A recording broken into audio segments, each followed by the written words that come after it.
for the Urdus of Pakistan to tell us that our languages are inferior, there's something wrong with our culture, there's something wrong with the way we do things.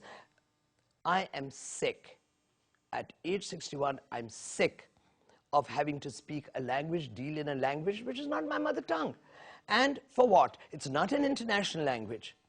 It's just simply a language of a ruling class of a moment in the past.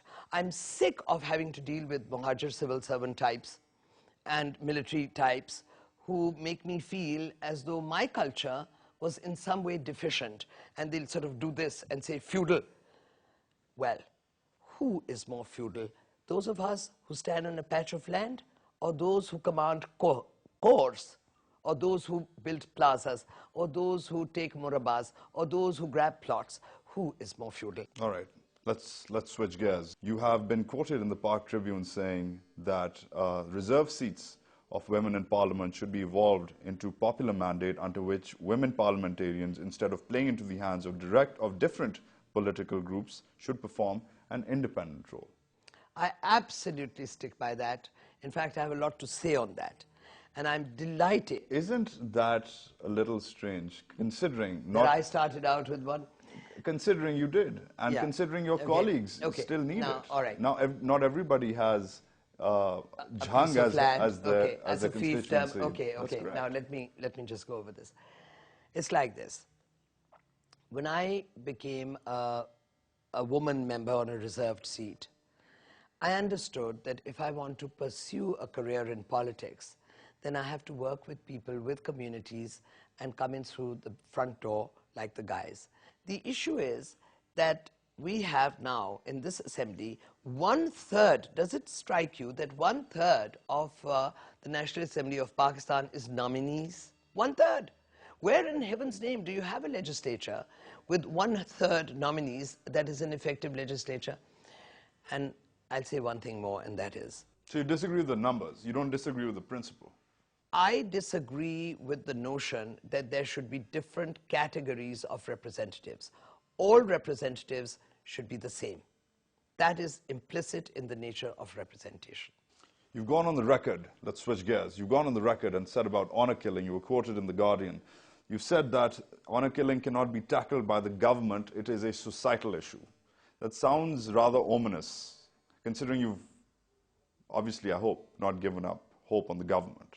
It's almost saying like the legislature, the parliament... On this government, I've given up total hope on the current government. No, this you were quoted when you were in government. Yes, but when I was in government. That's correct. All right, now let me tell you something. This government, which has tried to get so much kudos for supposedly some pro-women legislation, let me tell you, when I transitioned from a relatively conservative party like the Muslim League into a liberal party like the Pakistan People's Party, it was precisely issues like these that determined that decision, because within the Muslim League there was too much conservatism to take the issue hands-on.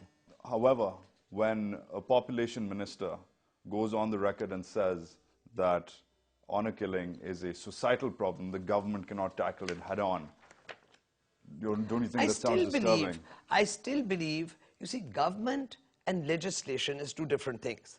I still believe that government today is not tackling the issue, because government is who? Government is the police. Government is the local administration. Government is the Nazims. Legislation is positive. The implementation and application of the legislation still leaves it to the communities, still leaves it to society. You've appeared on national television with your hands spread out over one of your constituents' babies. You know, considering your background, your education, your stature, do you think that's the sort of status, that's the sort of example you should be setting? No, I don't go in for piri muridi. That's not me. Then why is it that the word is that that's one of your problems with Faisal Saleh Hayat? I have no problem with Faisal Saleh Hayat. Faisal Saleh Hayat is accountable to the people who elected him. As far as I'm concerned personally, my father never called himself Makhdoom or Pir, he called himself Abid Hussain. I call myself Abida Hussain, my husband calls himself Fakhar Imam. we believe that our names are good enough, our conduct is good enough. As far as blessing is concerned or praying for somebody is concerned, I think all of us that have a decent human heart will say a goodwill wish or a prayer for the next person. Children, the children of that locality are like my own children. Many of them grow up in hardship and deprivation, and I care for them. Abida Hussain, much thanks. That's it from me, Wajahat Khan, and the rest of the TalkBack team for this week. Email us at talkback@dawnnews.tv. Your views are important to us.